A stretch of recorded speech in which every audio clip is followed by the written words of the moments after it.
If you're watching this right now, there's something I need to tell you before you scroll away. I used to believe I was doing everything right. I worked hard. I stayed disciplined. I sacrificed sleep, weekends, even birthdays. I told myself it was all part of the plan. I thought success would protect me from regret. But standing where I stand today, I can tell you something no one told me when I was younger. Time doesn't wait for you to feel ready. It doesn't slow down when you're almost there. It doesn't care how important your meeting was or how big your promotion felt. I'm not saying ambition is wrong. I'm not saying hard work doesn't matter. I'm saying there's a cost most of us don't see until it's too late. And by the time we see it, the bill has already been paid in moments we can't get back. This isn't about money. It isn't about career growth or financial freedom. It's about something much quieter and much harder to face.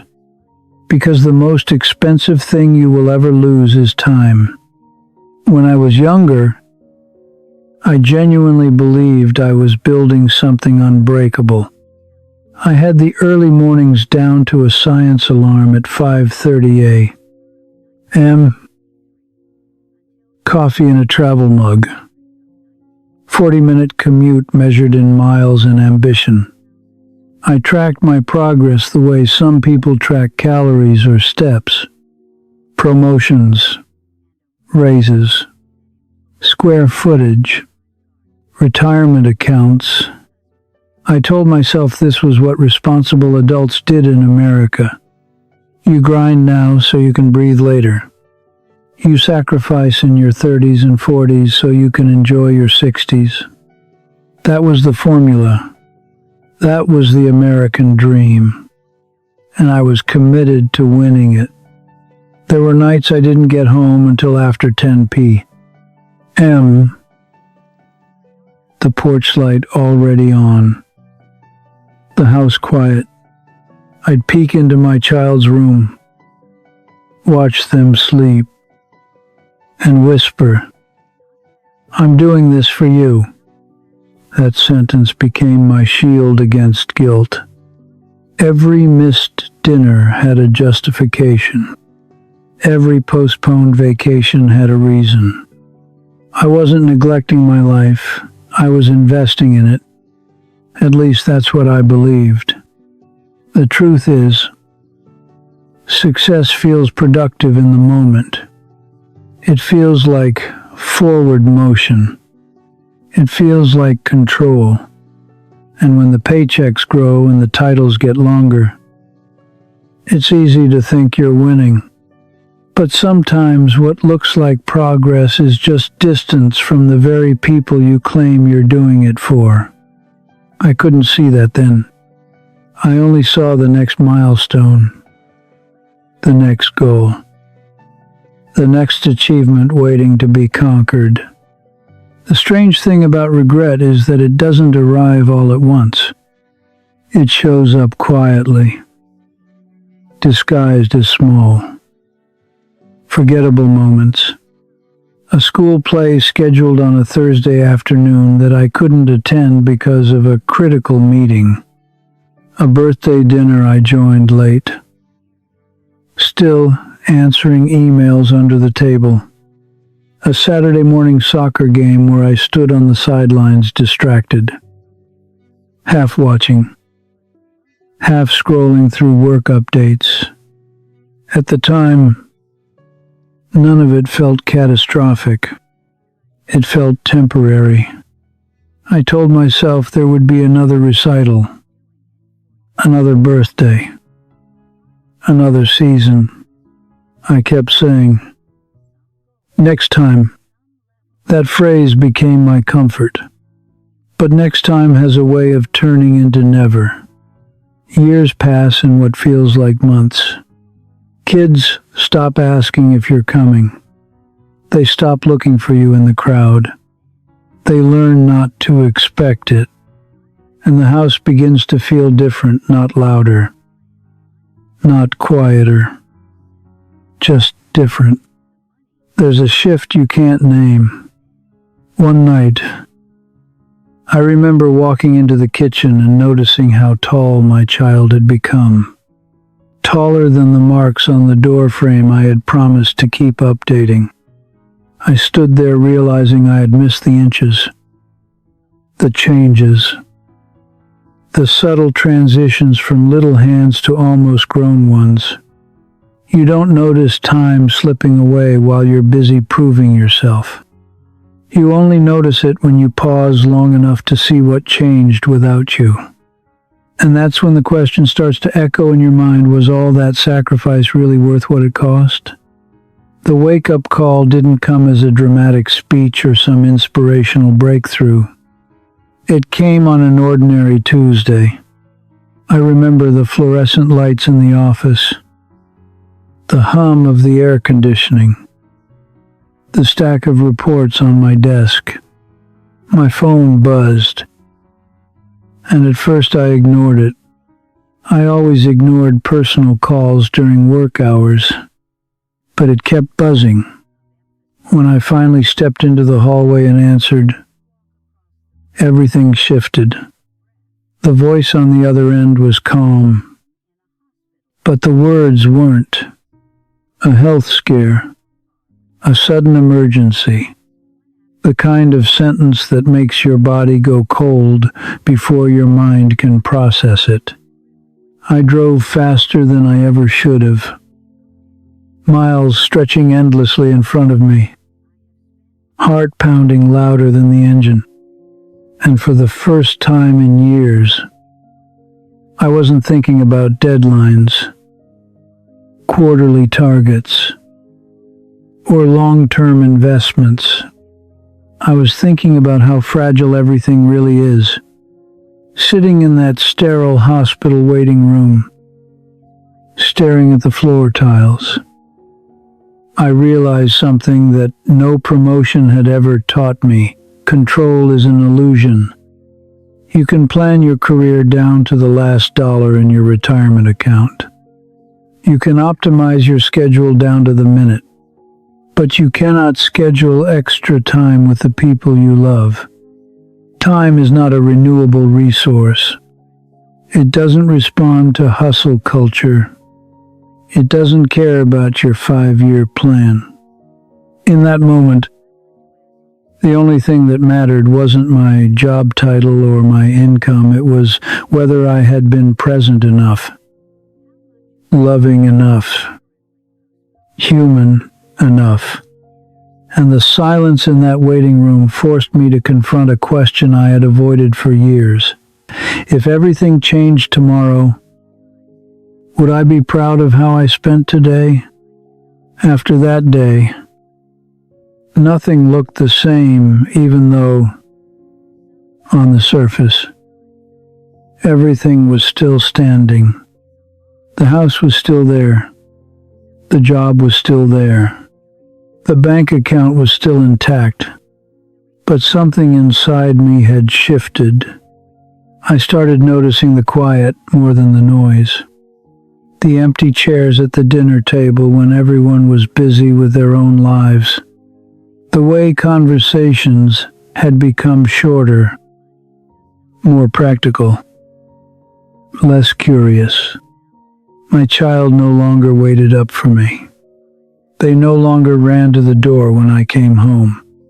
They had grown independent, something I once said I wanted.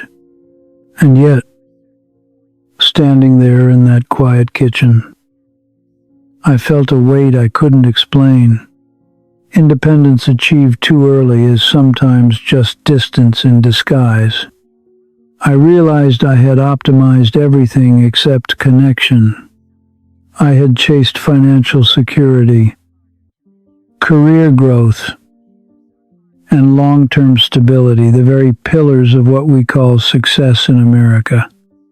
But I had underestimated something far more fragile: presence. You can earn more money. You can rebuild a business.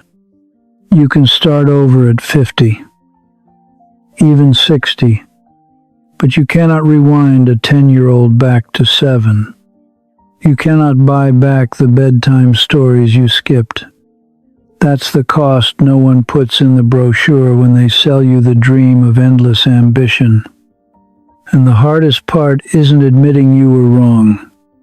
It's accepting that some moments are gone forever, and no amount of hard work can retrieve them. For most of my adult life, I believed something that sounds reasonable on the surface. If I could just reach the next level, everything would settle down. If I earned a little more, saved a little more, secured a little more, then I'd finally relax. Then I'd finally be present. Then I'd finally feel successful. That's the lie. The lie isn't that success is bad. The lie is that success automatically creates happiness. We're taught in American culture that financial freedom, career growth, and climbing the ladder are the ultimate life goals. And there's nothing wrong with ambition. There's nothing wrong with building wealth or striving for excellence. But somewhere along the way, I confused achievement with fulfillment. I thought providing was the same as being present. I thought long hours equaled love. I thought sacrifice guaranteed appreciation. But success without connection is just noise. The promotions get announced. The bonuses get deposited. The LinkedIn posts get likes. And yet, if the people closest to you feel like strangers, what exactly did you win? You can have a 6-figure income and still feel emotionally bankrupt. That was the truth I had to face. Not because anyone accused me, not because I failed publicly, but because in the quiet moments, I could feel the gap between what I had built and what I had neglected. And that gap doesn't close with another achievement. It only closes with intention. If you're listening to this right now, maybe you're in the middle of building your career. Maybe you're chasing financial independence, retirement planning, long-term stability. Maybe you're working 50, looser, even 70 hours a week because you believe that's what responsible adults do. I'm not here to judge you. I was you. I understand the pressure, the mortgage, the rising cost of living, college tuition, health insurance, the fear of falling behind.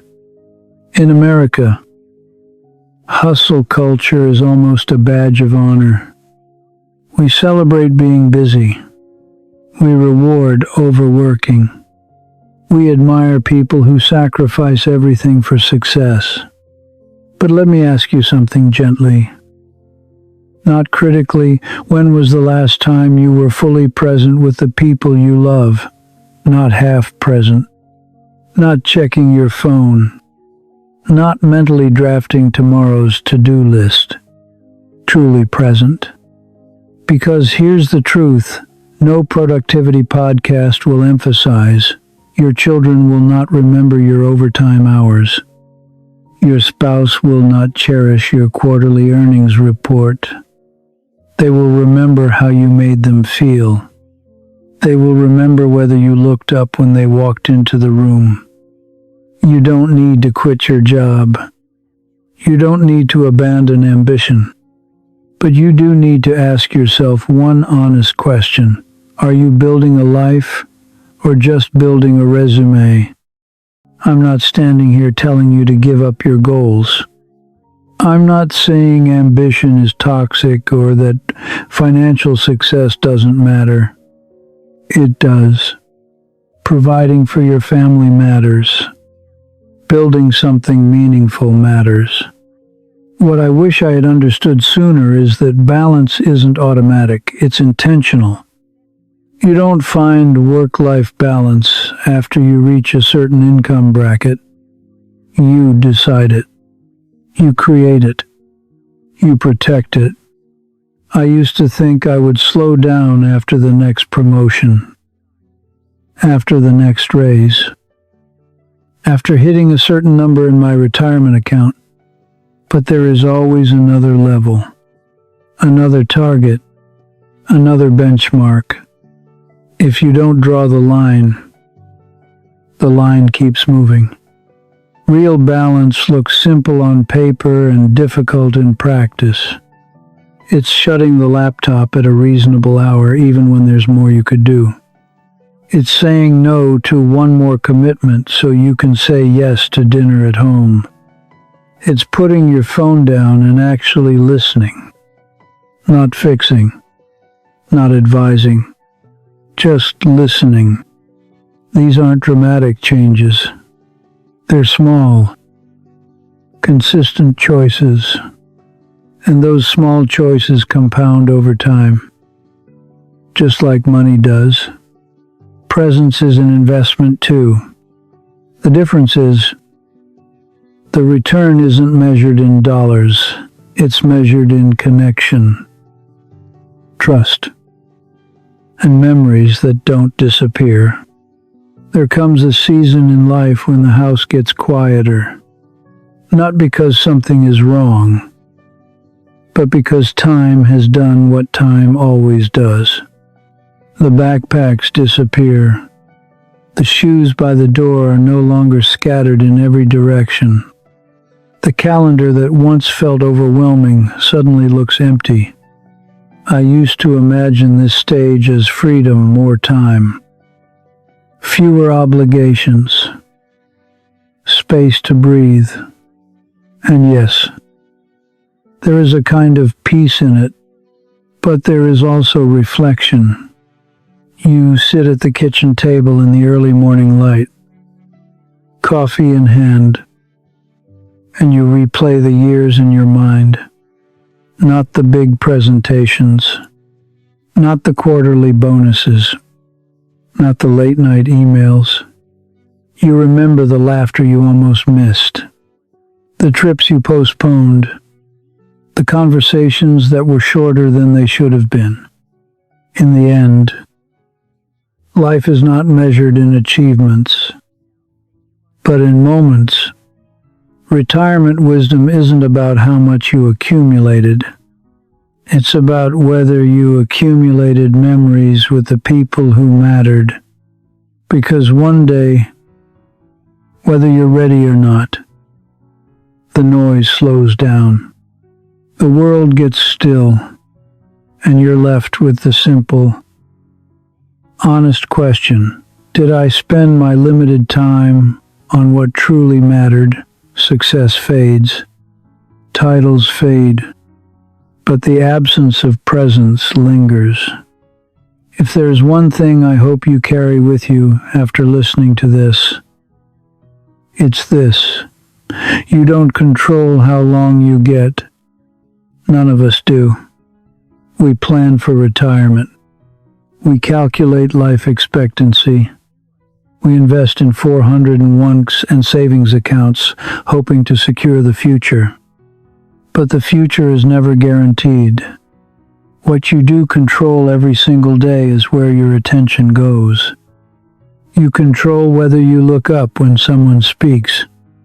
You control whether you postpone connection for convenience. You control whether you treat time as unlimited or as the fragile gift it really is. Don't wait for a wake-up call to rearrange your priorities. Don't assume there will always be another holiday, another summer, another chance to say, I'll be there. Because one day, you'll look around and realize the seasons changed while you were busy. This isn't about abandoning success. It's about redefining it. Real success is not just financial freedom or career growth.